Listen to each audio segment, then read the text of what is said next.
Hello and welcome to a weekend preview of the racing. We've got some decent stuff on Saturday, but the main action comes on Sunday. This week I'm joined by Matt Holmes. He's going to be doing the Anti-Up series with me.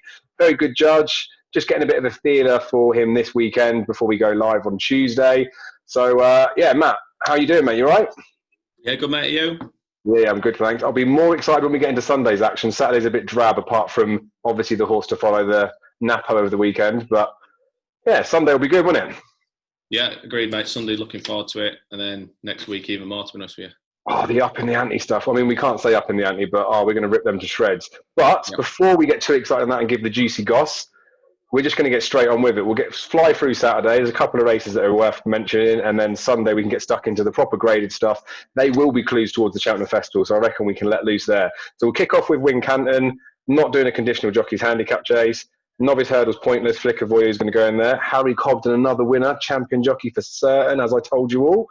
Mare's handicap hurdle, no thank you. Then we've got the Rising Stars Novices Chase, a grade 2. It's a bit of a pish one, really, isn't it? We've got 3 runners. Grand Sonsi, I mean, I know he's given a stone away to the bottom one go law, and on ratings he could come close, but anything get near him?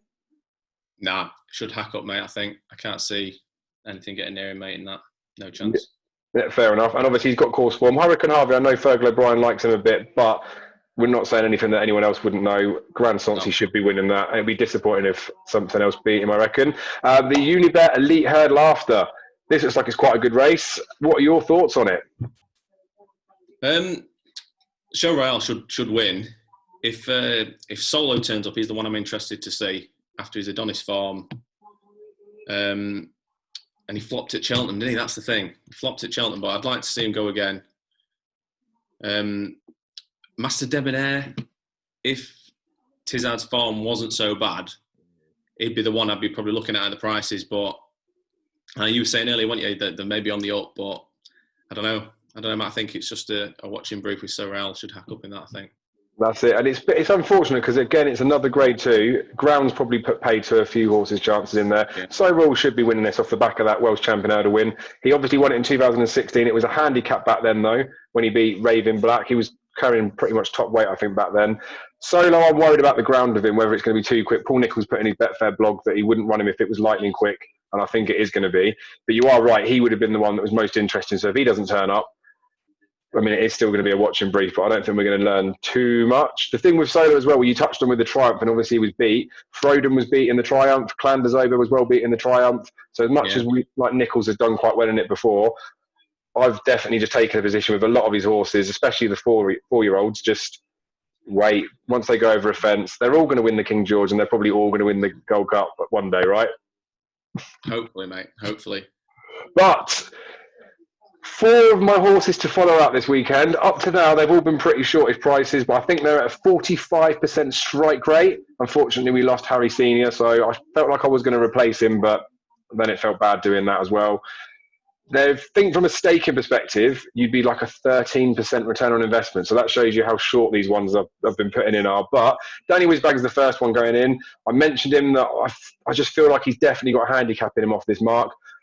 I'm kind of glad that he's running in here if it works out as a prep run for the Hennessy, but he does go well fresh. I do fancy him for the Hennessy, but just for the fact that he's running here, and this is probably, well, it's an easier race than the Ladbroke Trophy will be, and they've got top of the game for that. Maybe tomorrow's going to be his day. There's a bit of money coming in for him. The only one really, because I haven't looked in the race in a great bit of depth, is My Way, the other Paul Nicholls runner. I know he's got 3 in here, but big money purchase, always promised loads of stuff when he was younger, never really did anything. They had that spin over hurdles not to affect his chase mark. They've got Brian Carver on there, so he's literally going to be carrying 10 stone 1 tomorrow, right off a little featherweight. Step up in triple probably suit him, so it's not really saying a lot, is it? I reckon Paul Nicholls will win at Wincanton, but you got any different thoughts on it? No, Danny Whizbang, I think, for me, mate, is... And you were saying that the ground might be an issue for him, but I think he'll like it, mate. I honestly do. He was good soft when he beat Reserve Tank on Chase debut, and I think tomorrow might be the day, mate, for him. Yeah, well, I have backed him. I've got a few quid over the Hennessy. My plan B was if he gets beaten in the Hennessy, I'll just smash him up at Chepstow for the Welsh National. That looks like the sort of race for him to go in. So I've had to back him in more for the. I mean, I definitely feel like it's got to be some sort of prep run, but then we know he goes well fresh. Like you say, I do think the ground probably will be okay. Now you've mentioned it. Yeah, I mean, I've just had to back him more for sentiment or anything, but he's a fair enough price. That's the thing with these handicap horses. You don't want to be getting stuck into them when they're too short. If you're backing a horse at 6 or 7 to 1 and it takes you 2 or 3 attempts to get him in, doesn't really matter to me. But yeah, fingers crossed he runs well anyway for the old horses to follow. There is a bumper there as well. Earth's gone mad in there. I mentioned this in the midweek stuff. The owner's got 3 runners in there. I reckon he was probably just trying to get loads of owners passes. Montsegur was 3rd in the race last year. It's going to be short price to win it. Paul Nicholls have got a horse in there, but don't know if we'll waste any more time on that. No, it wouldn't interest me, that one, mate. Aye, aye. So we've done Wincanton. We've done it down here. Now we're going up north for Aintree. Novices hurdle to kick off. Wild about Oscar. Probably win. Not that interested.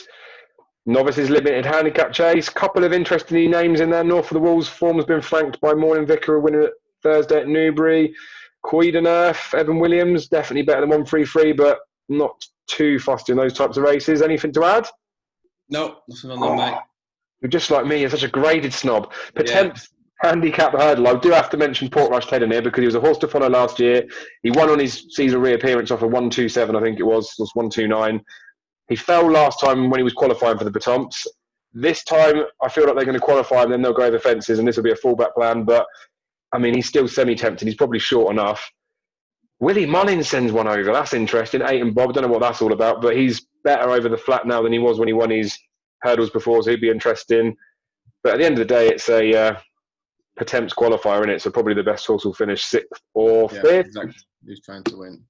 Another handicap chase after that. Again, not too interested. But I'll have to let you go first in this one because I have got this race so completely and utterly sewn up. And it's like if there was like not like a rap battle because we're not going to rap, but if there was a battle and anyone that was going to defend the other horses, I'd just bam, stat, bam, beat that one off.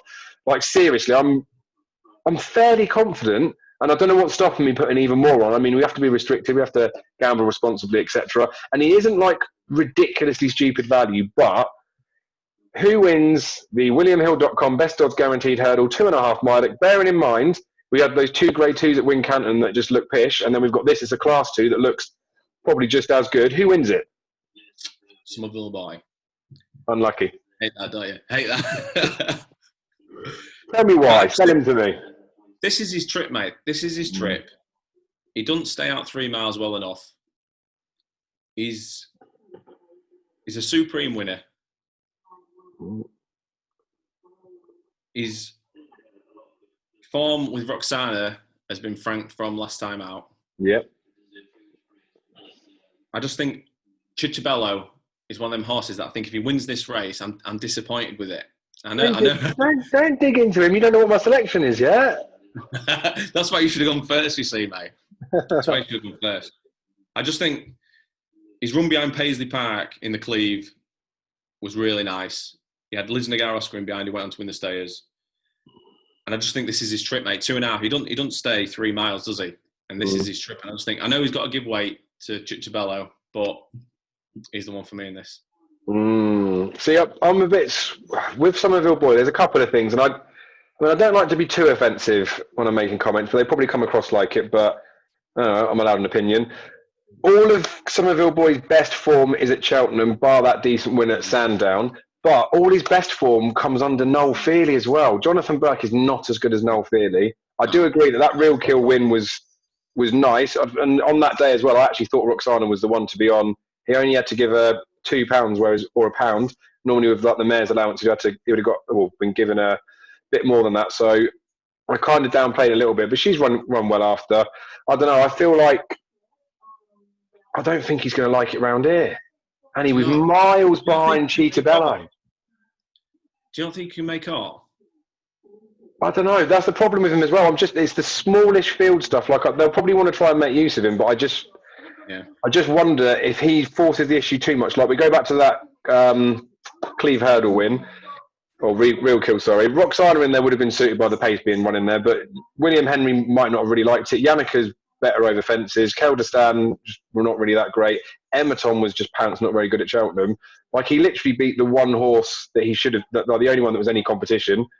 I don't know. I don't necessarily trust him around it. And the fact that he's about the same price as Cool My Lord, we'll go on to him next, is a bit weird for me. But Cool My Lord, again, Like they definitely, the four that are like 3-1 co-favourites, they could potentially, like, you could make a bit of a case for all of them. Call My Lord is, I think, probably on paper.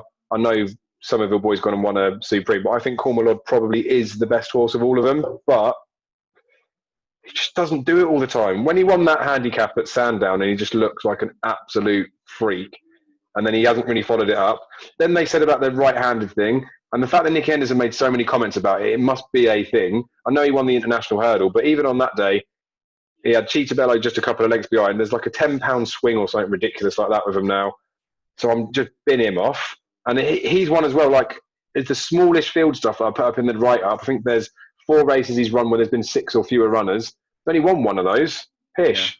Yeah. Thomas Derby, like, middle of the road trip should be all right. Ollie Murphy's horses go backwards.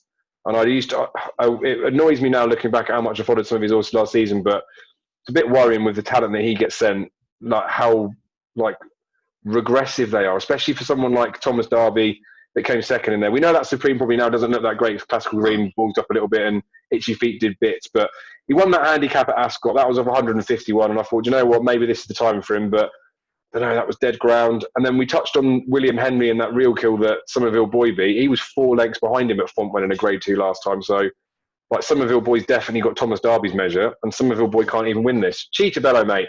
The thing is, it's not the flashiest one, not necessarily, if they're all running off a level weight, wouldn't have been the best one in here, but gets a bit of weight. Skeltons know how to get a horse ready. Yeah, I think this has been a plan as well for a little while. They've given it the fresh little wind up. The last time they did the wind up was before it won at Cheltenham in the county hurdle, when he was put up on the page, obviously, because I'm super nap. The Call My Lord running the international hurdle, like it was just like the weight allowances on the day, and Call My Lord is a decent enough horse, so it's a fair effort, but that was only over 2-mile one.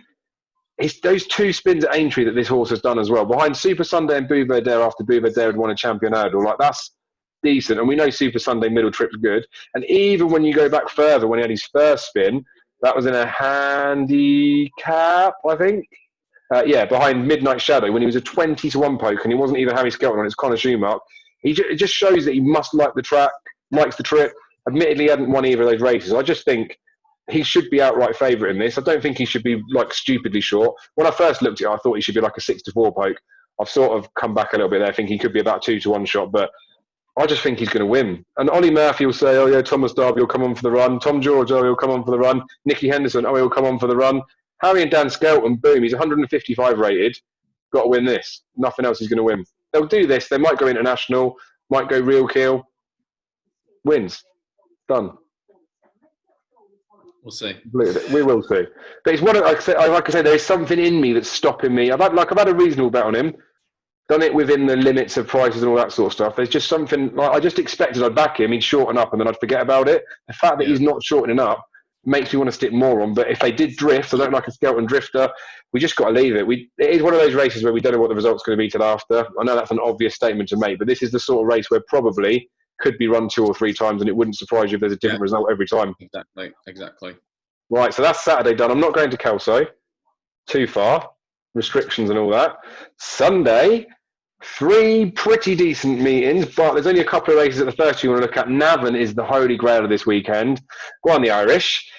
So we'll do that last. So if anyone is still watching this, of the 7 people that started, we might have 1 person left. You're in for a treat for Navan because we're graded snobs, and Matt's forte, the reason we've got him in for the up and the anti stuff is, well, anti-up, sorry, is he's got good foresight for where horses should be going and whether they're running over the wrong trips or that sort of stuff early on. That's why I like anti-post punting as well, because it's a long, progressive season. I know people slag it off that it's all geared around Cheltenham, but that's not necessarily a bad thing. So look at these better class horses that aren't going to be having their main feature race on the 6th of November at the start of the season, like my Danny Whizbang might be. But Foss Lass, without further ado, there's only a couple of races I think are worth going through. We've got to look at the first one just because Shake 'em Up Harry's in there. That was behind Shishkin at Newbury, behind King Roland over bumpers. I think the fact that he's a second season novice, he should be winning this. He's rated 127. I don't understand why they haven't just banged him into a handicap and go and win something off of that. But Freddie Darling runs in here as well. I know a few people that are involved in him. Got a bit of a chance, but I mean, it's not that exciting a race, is it? But Shake 'em Up Harry, do anything for you? I'm more interested for Frank in the farm, like I say, of just getting Mr. Coffee. Oh, that's the one I'm interested in. Oh, Mr. Coffee. We'll have to come back to him a little bit later. Right. Second race is a beginner's chase. This interests me. More, it will definitely be a watching brief because you can't be backing this Nichols horse when he's first coming over. But he's 141 rated on his French form. 4-year-old going over fences. Gets weight from the majority of the field. Pretty decent. And again, we talked about the Grand Sancy race, which is a grade 2. This is a class 3. But we've got 3 horses rated 140s in here. Highway 102, be better over fences. Mac the Man is only rated 130. Like, he would win a novice handicap chase off that mark. So hopefully he gets beat, and then we can go and see what happens on there. They don't get their ratings risen in these sorts of races, like beginners chases. So if Mac the Man was to go and spank this field, despite the fact that he would have been beating 140s horses, his mark would remain on 130. So it's interesting to see how well Mac the Man runs. There was a horse of... I can't remember. I think it might be Gary Moore's that ran earlier in the season in a beginner's chase that probably ran 14 pounds above its mark that will go in a handicap that I'll put up on the page when it goes out. But Matt the Man would be interesting for that. What do you think of the beginner's chase? I quite like Highway 102. I don't think he'd hit his ceiling over hurdles. He had Kid Commando in behind, didn't he? The other one for you, didn't he? The other day. That's it. Well, yeah, Hitman's interesting as well, isn't he? For straight over fences for Paul Nichols. 3 runs over hurdles in France. So getting the allowance, watching brief, but could be some interesting ones going forward there. Definitely. And they did similar with Froden. So Froden was a youngster. I think 2016 was when Mike Bite fell in the Feltham, which now the Calto Star Novices Chase. Royal Vacation picked up the pieces for Colin Tizard. I actually backed Mike Bite that day, and there was another horse called Does Your Dog Bite, running the same day, did a mug little double. That won the handicap. Mike Bite fell when he was well clear, would have won. Royal Vacation picked up the pieces. He was too big a price 40s. I had a little, he was my lively outsider, but Froden was in that race. Only sent off 7-2, I think, second favourite behind Annabelle Fly. So when you think back to 2016, he was second favourite for a grade 1 novices chase. The fact that it's 4 years on now and he's still potentially progressive in the handicap chase game, and they're talking about now going back for King George and Gold Cup, all that sort of stuff, just goes to show with someone like this Hitman, he might well go and do it first off, but then they're entitled to take a bit more time, aren't they, to get anywhere. But if he did, if he ran well in this field, it's not a crap race, is it? Now, if he wins that, you'd think he's a nice horse, wouldn't you? Yeah, if he goes and wins that, you think he's going to do something. Could be a new aeroplane, couldn't he? There's a maiden hurdle after that. Not interested. Although another one that the Sullivan Bloodstock stuff from Willie Mullins sent over to Paul Nichols, Harry Cobden. They got a couple of them going out this weekend. They'll be interested after they've had a couple of runs, but not a lot going on for the rest of it. We're going to go over to Sandown. There's one that is very interesting here in terms of a race, but then there's one race that I know that you're quite keen on, so we'll shimmy onto that as soon as we can. Get a Reasons, another one of those Bloodstock ones that's been moved over. So the maiden hurdle 150, Admiral goes in there for Tom Lacey, Dickie Johnson rides. That's got, when it made its first rules debut, I think it was Utoxa or somewhere, running its bumper, looked like it could be an absolute weapon. Petered off after that. But I don't think Tom Lacey was in any sort of form last season. He's doing similar this year, to be fair. So I don't know if he's having some sort of troubles that's causing issues to be training his horse or whatever, but they seem to have taken a little bit of a wobble over the last season a bit. But he still retains a bit of ability. That Lord of Correct, that Wild About Oscar that runs on the Saturday could potentially frank that a little bit, so he could be okay. But I think it would be an ordinary enough maiden if he won that. But Your Darling, another one of the horses to follow, pulled up in that bumper after he beat Flint at Sacra. Then he was pretty pants on his rules debut over hurdles, to be fair. Sort of need him to sort of recover now. He should be winning this. If he doesn't, then he'll obviously stay on the list and he'll be interesting later on in the season, but it'd be a slight worry. Have you had a look at it? Brief look. Your Darling will be short, but he wants further, doesn't he? Just wants further, and I don't know. I won't be as confident as you that he'd be winning this easily, to be honest with you. No, and I think he should be winning it easily. Whether he does or not is a different matter, isn't it? But this is where the price points are always important with the stuff. Like you say, he's going to be short. Even if he was 5-2, I wouldn't be tempted to back him in there. He's never going to be a bigger price than that. There could potentially be value somewhere else, but you're basically backing those horses on the pretense that he's going to flop. So sit back, watch. Then there's the Future Stars Intermediate Chase, listed chase. If the Cat Fixer was going to go to Wincanton, didn't run because of the good ground, comes to Sandown on the Sunday to run on good ground. like we've mentioned with So Royale and Solo might not run, I don't think if the Cat Fit's going to run, because I don't think there'll be any rain. Harry Fry's very protective of his horses. I mean, if he did run, I can see why they chose this race because of the weight allowance, but I think it was maybe a bit more to hold off for the ground. But yeah, he should be winning this. Pim's not a mug, is he? He's got good ground form, but weak enough renewal, probably because of the ground. Yeah, not much to add on that, mate, really. Oi, oi. Oh, right. I mean, I wasn't going to tell you this earlier, but I've got an absolute super nap in the 3 o'clock. I just wouldn't be a race that I particularly want to look in, but I often, especially these sort of levels, so I'm definitely a graded snob. I've got a ceiling of about 130. So these 0 to 130 races, especially these handicap hurdles with youngsters in, there's potentially a load of horses in here that are better than 130s that I either should have on my radar or could have on my radar that I don't have. I just skim past this. But you can make a case for one in here, can't you? I can't. He's not going to be a price now, is he, after the ones that have come out? But I do really like Mr. Coffee. He's too keen on both his starts over hurdles, to be honest with you. I rewatched his hurdle debut and Nico's got hold of him all the way around, basically. So to finish as he did, I was impressed with. Second hurdle run, he bolted off, didn't he? And Nico couldn't get hold of him. I think he's going to have headgear, isn't he? I think. Yes, he's got hood on first time this time. So hopefully that'll help him settle. Another summer on his back. Hopefully he's grown up a bit. And I think if he settles, I think he'll absolutely bolt up with that. He's a lot better than 128 rated, isn't he? Yeah, oh yeah, he must be. And that's the thing with that Shake 'em Up Harry form that's in there. Yeah. Like we're gonna get some clues on the Sunday, and the interesting thing as well is, like, I know it's not like 100% literal, but Shake 'em Up Harry, the form behind King Ronan and Shishka as well, like it obviously looks quality. That Shake 'em Up Harry runs at 1 o'clock at Fosslas.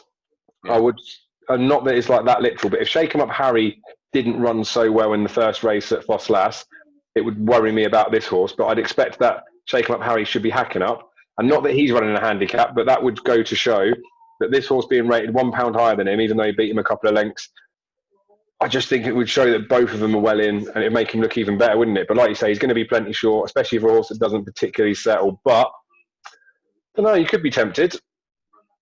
I mean, I won't look at it twice, but yeah, it's fair analysis to be fair. And he's definitely one of those ones to watch, because we get lots of these head case horses. Look at Sandown a few years back.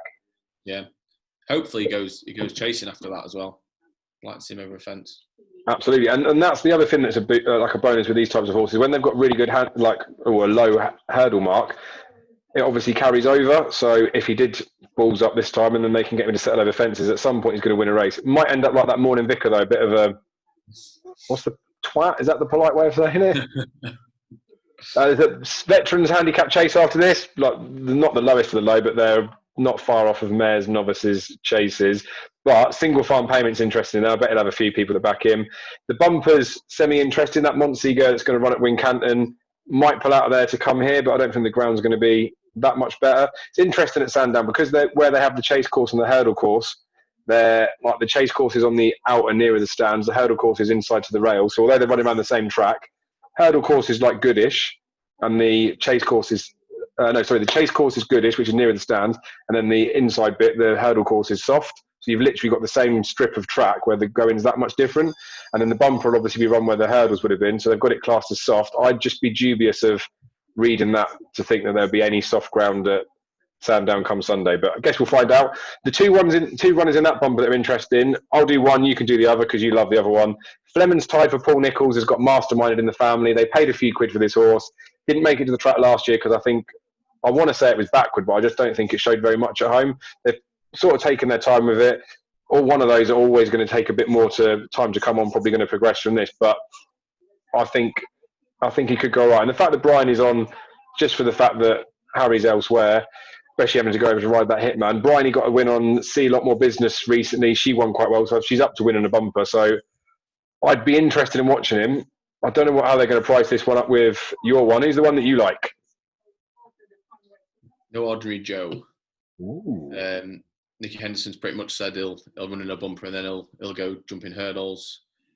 JP McManus horse, I just think he'll hopefully be more forward than your one, Fleming's Tide. He's probably one for for the future, like most of Nichols' horses. But yeah, No Ordinary Joe, I'd probably take him to win that bumper and then go hurdling, and might be an interesting one for the novice hurdles going forward. Nice. And the thing is, the Nichols horse, the fact that you've got him in there will probably make the market for that. Monseeger, if he does come here, because he doesn't run at Wincanton because the good ground's there, again, he'll make the market and he'll be getting £7 from him. If Monseeger doesn't come here, they're probably going to be 6-4 joints or about that. I would have thought the Nichols-Henderson one. And then the market will form after that, won't it? Nicky Henderson will probably get backed and Nichols will probably drift. But I tell you what, it's a good job we didn't run Thursday at Newbury, because there's no way he would have got near that Nichols horse. No, he won't. He probably would. Bolted up, didn't he? And he said that he obviously saved him to run here because it would be some softer ground for him. But it makes you wonder, doesn't it, whether Nichols, well, not necessarily that he'd say something to him, but whether he heard anything about that horse and it put him off running against him. But because you don't want to get a good one beat, do you? No. Right. Exactly. Speaking of good ones, Navan. The best thing, well, I love Sundays anyway. Sundays are like the best day of the week, but then they're even better because the top Irish racing is always on a Sunday. I know next weekend we've got some decent stuff all over the weekend, especially the November meeting at Cheltenham. We've got Clonmel decent meeting on Thursday as well. But this Sunday we've got Navan. We've got some really nice stuff. I've been waffling too much, so I've put write-ups on the page already for the ones that I like. I'm guessing you probably wouldn't have read them because you don't need me to tell you what to look at. But the maiden hurdle, the first race, 12 o'clock. Anything in there that lures you in? Grange Clare native, a little, but I don't know. I think there's nothing. I don't think there's going to be top class in there. No, probably right. Watching brief for me on that one, I think. It's interesting because Grange Clare native, again, will be one that I'll be wanting to keep an eye on because it was supposed to run against Farouk Delan and it didn't, but we know Farouk's a beast, so that'd have been a waste of Grange Clare native's time. But it's got the form with Jungle Junction that runs in the Grade 3 novice hurdle after.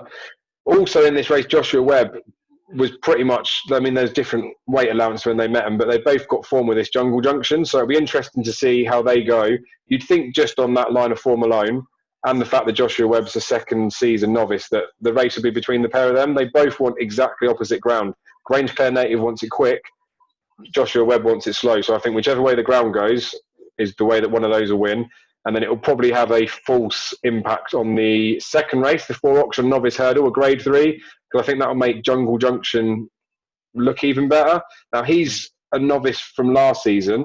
Well, he was a novice last season. He won a race, but because of COVID, they've extended the cut-off. Normally, he wouldn't be able to be eligible to run in this, but it's been extended to the end of November. So I reckon Jesse's had that in mind a little bit. So he's entitled to be a bit more forward. This race has just done my head in with the jockey bookings. Like, I can't understand it, because for all of me, as much as I know Esky Lane wants further, Esky Lane should be the lump job in here. But Dennis O'Regan's on him. What are they doing? I don't know, mate. I don't know. I mean, we talked about after his maiden hurdle win, didn't we? And we both said we thought it was an Albert Bartlett horse, didn't we? Yep. I honestly don't know. Are they looking for a mark with him? I don't know. It's killer because he's like 100%. He's a graded horse. So why, I don't know why they'd be like messing about with a handicap mark. Because Gordon Elliott has like a little bit of a plot for the Martin Pipe. I always look at that, but it's just such a strange booking, and especially considering we're looking at wide receiver who would. I mean, Esky Lane should be the first preference on a thought for Gordon Elliott. Wide receiver would probably be second preference, but he's got Mark Walsh on. Keith Donaghy, the only guy that Gordon Elliott can get to ride at the minute, is on one down, who would be like a 20s poke in my eyes. So that's just confused the hell out of me. And Golo for Willie Mullins can't breathe, can he? No. He's been out running since July, hasn't he? You'd think Willie's got plenty better than him. I don't know. There's the Annexiation, there's a few 4-year-olds, Annexiation for Henry de Brommer and Rachel Blackmore. That one proper hands and heels, that was like bridal jobs. So you'd think there'd be more to come from that, and it should step forward from a hurdle run anyway. But he had a few flat runs with that. It'd be a pretty, well, we don't know, it's harsh to say it to you, but I think it'd be a pretty disappointing Grade 3 if that was actually the winner of the race. Jesse Evans for Noel Mead. That one again, won his last time out quite nicely. I don't know, but that Annexiation, when that won, the horse that it beat in second, then ran after and ran against Esky Lane and was beaten like 30 lengths by Esky Lane. Like, the annoying thing with it is, like, Esky Lane should be about 6-4 poking this. He won't be. He'll be about 5-2, I reckon. That's still not, and that's still not quite enough to lure me into bet because it's the wrong trip and it's got the wrong jockey on. So hopefully he just gets beat, and hopefully they do price him that short. If they made him like a 4-1 shot, I'd have to back him. Oh yeah, if he's 4-1, you'd have to maybe. I think 7-2, 3-1. They've got 100 to 30 is the Racing Post tissue. Can't see him being that. But the thing is, with the jockey bookings and the stable and all that sort of stuff, it'll be priced up, and then the market will form after that, won't it? I can probably see N'Golo just being the obvious one that people will just latch onto. I know he's carrying the winner's penalty, but it makes sense. He is probably a 2-miler. Willie Mullins, Paul Townend, they're not just sending horses out just for the sake of it. I don't know. It's a mind mess up, isn't it? I think if Keith Donaghy was on Esky Lane, I'd be backing him, even though I know the trip's too short. I just think he'd be the best horse in the race, but that's going to be fascinating to watch. Yeah. But we haven't really given anyone any clues, have we? No, we haven't. They've entered Esky Lane in the Royal Bond as well, didn't they? They keep entering him over 2 miles. I don't know. I don't know what they're trying to... Unless he's showing him something at home that we haven't seen on the track, but I don't know. No. The other interesting thing, I'm going to put this in the write-up, is Dennis O'Regan is like 7% over hurdles in his career. His last 5 rides that he's had for Gordon Elliott, Racing Post, just looking at the last couple of weeks, he got Presenting Percy 3-1 beat, which is obvious. He got a 4-9 favourite beat. He's a couple of 4-1 shots. He got beat like 30 plus lengths. Like, I don't know, and again, you can't say it's corrupt, but they clearly put a crap jockey on a good horse so they can get away with giving it a shit ride. That's all I can think. Killing me. But you just look at his form. I just don't understand it. And he definitely wants further. I don't know what they're doing with him, but he's obviously interested to watch. It's just like it hurts my head. I want to get over with it. We'll move on to the Liz Mullenhandle, Grade 2. This is half tasty. I'm completely and utterly biased in this. It's like my child is running in this, so I'm going to have to let you give me a bit of a rundown of the few that you think could be interesting. Who might win it? I like Super Sunday. I've always liked Super Sunday. Yeah. He's 10 now, isn't he? But he's just the best horse in this race, isn't he? He's just the best horse. I think you put in your write-up, didn't you, that he tends to need the run, but he don't disgrace himself, does he, on first time back? He went out on his feet in the Irish Champion hurdle on his return last season, and I just think nothing out. Cider Burley's a handicapper now. He's too high in the weights. He's going to have to go in graded company. Cracking Smart's got to give Super Sunday £5. I don't know. Ronald Punt wants 3 miles. Yep. Nothing else takes my fancy, mate. No, it's bizarre as well with some of it. Again, like the jockey bookings. I reckon Keith Donahue's done something at the yard that he shouldn't have done, because he's on Ronald Pump and Brian Cooper gets the ride on Cracking Smart. Cider Burley is obviously ridden by Mark Walsh because it's JP, but is that giving us like a clue that Ronald Pump, second in the Stairs hurdle, is like well fancied to go in here if they've managed to get Keith Donoghue on instead? Or I don't know. I think that's going to be an overreaction. Like he's probably going to be priced up short enough for the fact that he was second in the Stairs. I think of those ones away from my son, Ronald Pump's the one that interests me the most. The fact that he's a 7-year-old, he probably is a bit progressive. Probably wants a bit further, yeah. But what was he rated before the Stayers? What was he? 121. He was rated. I think Paul Townend won on him a little while ago. So it's filth, isn't it? Yeah. And it just goes to show. Liz Nagar Oscar obviously come out and got beat recently. Ran okay behind Paisley in the Cleve. The most annoying thing was, I know it's off topic now, but when we watched the Cleve hurdle in the flesh, sat in the members bar, obviously as I do, saying to my mates near me, like I was pretty underwhelmed with Paisley's performance, given the fact that how close the horses in behind were. Then I watched a side by side of the previous year to like this year, and I just thought, maybe I'm being a bit harsh on him. And I know it was a heart issue in the Stairs hurdle, so you can't really say you predicted or anything, but I was a bit underwhelmed with that performance. So I think the Stairs hurdle, you just got to potentially stick a line through it and just think that the ones that did finish up there are crap, which means ordinarily he shouldn't really be winning this, but I love Six Shooter. He's only a bab. He's 5. When they stick him over fences, he's going to be a beast. He's already a bit bigger. The problem with him is he can't jump, and I'm guessing they're keeping him over hurdle for another season to improve that for fences, but he was okay-ish on his debut or his reappearance when he came back. Again, jumping wasn't that great. He does need to find a bit more to prove that he's like up to this sort of racing. But 9 runners, he's going to be I don't know, 8-9 to 1. If he was double figures, I'd be tempted to back him just because of the fact that he's basically my son. Other than, like Super Sunday, I do get it. Like he should be the one that wins. I put him up, didn't I? As and each way 4 places in the champion hurdle is an absolute snip, especially after the Irish champion hurdle run, and he was pants there. I just worry that he's long gone, and it's so how strange is it going to be to not. Robbie Power's not on him either. Yeah, that is all right, Robbie Power not being on him, but it's his trip. The field's not that good. It's not that long ago since he was beating Bouvedere over 2.5, is it? Yeah. Form line there for Cheetah Bello. That race are capable of doing that, are they? That's the thing for me. None of the others in there are capable of doing what he has done. And it is his trip. It is his trip. Yeah, well, you stick with Super Sunday. To be fair, he'd probably give you a fairish price. I think Hills have put him in at 3 to 1. So I think people that fancy will like him. Probably be tempted by that. I'm still sticking with 6 Shooter because he's my boy Blue. The Ladbrokes Troy Town Handicap Chase. Too many runners. I wouldn't be interested. I'll definitely watch it just in case we get roaring again. Unbelievable. Death Duty would have been semi-interesting if the ground was as dead as they say it's going to be, because I just think he's never shown what he could do. But would you be interested in that race? No, not for me. Boom. We will move on to the Fortria Chase. Grade 2, a Plutard, odds on Fav to win it. Does he win? He should do. Boys, they've talked about stepping him up in trip, haven't they? And 2.5's his trip for me. He should still win this over 2 miles, but he's won.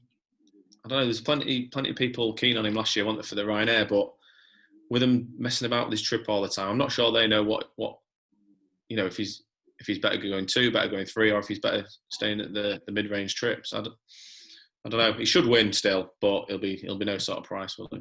No, and that's the tricky thing with it, because the race is lacking a bit of depth. We're not going to really learn a lot. And like you say, when they're messing about his trip and all that sort of stuff, it feels like this is very much a prep run for like bigger targets over the winter. And what sort of trip they go with that, I'm not sure. The thing that was like a mind like balls up with him last year is that Chacun Poursoir comeback run where he ended up beating him, and Chacun Poursoir was the one that everyone took out the race that was odds on.